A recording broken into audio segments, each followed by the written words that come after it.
Welcome back, guys. So this is the WR125 engine. I've stripped it and cleaned it, and I found some problems. So the oil pump is the first one, so there's a bit of damage on it. I was reminded the other day by a friend just to check the oil pump.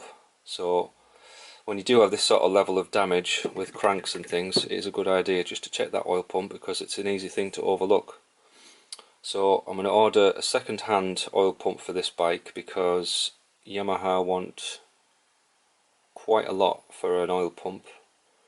It's approximately £120, so it's probably a little bit on the outside of the budget for this sort of bike. So I'm going to chance a second-hand pump, and if it looks, superior to this one, I'll use that one instead. The crank, as you can see, has arrived. So this is of an unknown origin. It's got no real name, markings or anything like that. There is some numbers on the bearing, at least. So no brand name, unless that BH is the brand. And I've got the aftermarket cylinder. So I mentioned in the previous video that I thought that the cylinder was an aftermarket one. I'm not sure if the cylinder is. I mean, how do you tell? This one, for example, hasn't got any numbers or anything written on it on the castings, so that could be an indicator. The piston, as you can see, has got, for some reason, it's got these extra machine marks on the skirts. The Yamaha piston doesn't look like that, so the Yamaha piston actually looks a little bit more like this throwaway piston that I've got. So yeah, it's hard to say. I think it's definitely had a piston anyway, and normally if you're going to put a piston in one of these sort of bikes, you'd buy a new cylinder because they're so cheap. This was like, I think it was around £50 for a cylinder and a piston. I think it is a cast cylinder. I should probably just check that before I've got a magnet anywhere. I've got one somewhere. Where is it? Right, hang on. Yes, it is a cast cylinder. I'm not sure if the original Yamaha ones are cast or Nickersil, but there you go. You've got a cast cylinder with these aftermarket ones. Not surprising really, given the price. So there wasn't much really wrong with the gearbox and whatnot.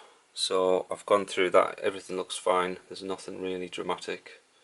The clutch, it appears in good order as well. So we've got to take a chance on a few bits. So I'll probably put the clutch back in without replacing it. You can easily change that afterwards if it is a problem.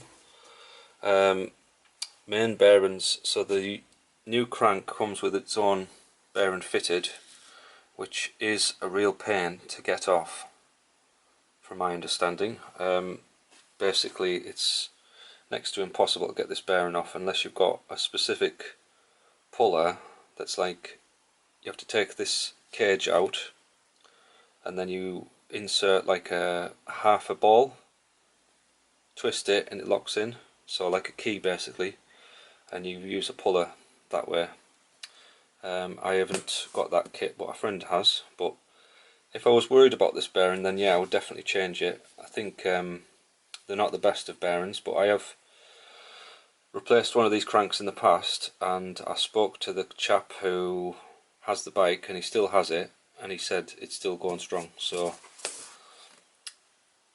and the original bearing that's in the crankcase here, it feels pretty good. There is a little bit of a worry that the bearings in that have got damaged because of all the stuff that was flying around, like all the swarf. So I've basically washed everything out as much as possible, and I've just got to basically airline it once it's dry, airline all the dirt and debris, and then re-oil them, and then hopefully they're all smooth. They all feel okay. They feel like they've got something, you know, still in there, a little bit rough basically. So clean them and then airline them and then see how they feel with a bit of oil in. There's no there's nothing else to worry about really. So with these cranks, the right side, I'm not sure if it's the case with every Yamaha, but most Yamahas are like this, and probably other brands too. So the right side bearing is like a sliding fit, so this would slide into there, not, you know, loose, but it would slide in with a bit of force. You don't have to hit it or anything, but it would slide into the right side, and then this side gets all bolted together with this nut on the end, and then that basically makes it one. It makes it one basically, so there's no movement or sliding. The other side is a press fit, a true press fit.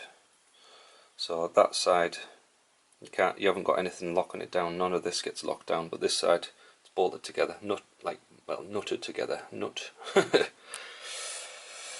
Anyway,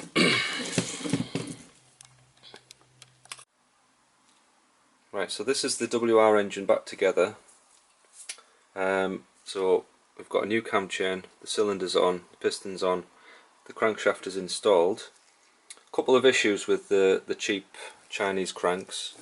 So the woodruff key, I'm not sure if it's the wrong size or something like that, but it is very tight on this side. You can get the key in. The other side, however, the machining's very rough basically, so you've got to clean out this slot as best you can, and my advice is to do it before you put it in the engine, because obviously it's going to create more debris. So before you put this in the engine, just clean that out. It's good to know ahead of time that that's a problem. So yeah, they're a bit rough and tight also on the woodruff keys, both of them, so you have to sort of mess about with that a little bit, but it's not too bad. I've just also finished a couple of issues on the bottom, which I'll go into now. One thing I did notice while I was stripping it and rebuilding it, it was missing this out of the bottom, so it didn't have one of these fitted. So this hole here is the oil pickup on the engine. So this, I'm sure if you've ever serviced one of these 125s, they've got quite a large oil cap. It's basically the same as what you get on a scooter.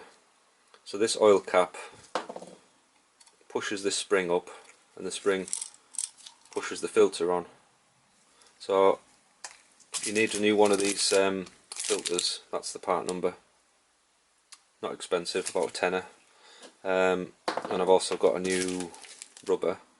But before I put that on, I thought I'd just show you before I clean it. But this is the state of, you know, what was inside.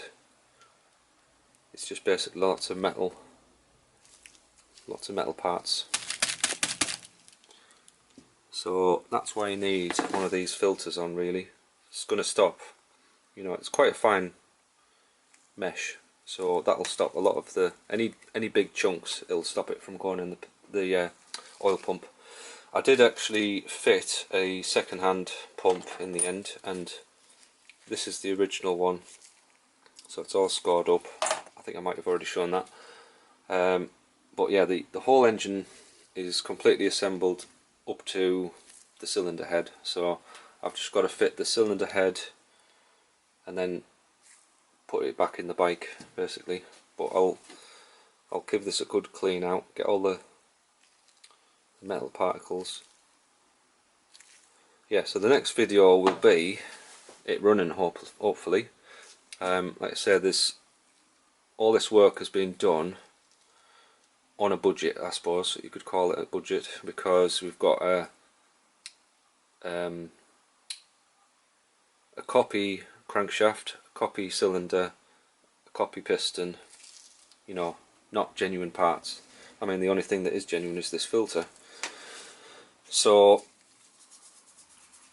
yeah, so it's a budget, and I think what I'm trying to say. So there's, yeah, I got a comment on the last video, I think, about how much it costs to rebuild these. So I don't mind saying. So I think the parts total for this is approximately 200 to 250, give or take, because I've obviously had to buy a few extra things. I've also installed a Yamaha cam chain as well. So there's all these little extras that you kind of forget on the rebuild. The oil pump, for example. So the parts are going to cost approximately £250, and the labour is going to be about 400. So the £400 labour includes going out to the bike, diagnosing it, taking the engine apart, stripping it down, and then rebuilding it. So I don't know how many hours you could say. It probably takes about 6 hours to strip and rebuild one of these, depending on how bad it is, because obviously this has got the crank to be replaced, the cylinder, the piston. If it was just the piston and cylinder, I think you'd be looking at 2 to 3 hours, give or take. And as we've already seen on these sort of bikes, there's always these little odd jobs that you've got to take care of. So I think on this one there's a bit of wear on the output shaft sprocket here that's damaged this output shaft. So in an ideal world you'd stick a new one of them in, but it's a 125, so it should be fine. I mean, I might suggest putting a new sprocket on for a little bit of a guarantee. But yeah, the teeth are starting to wear.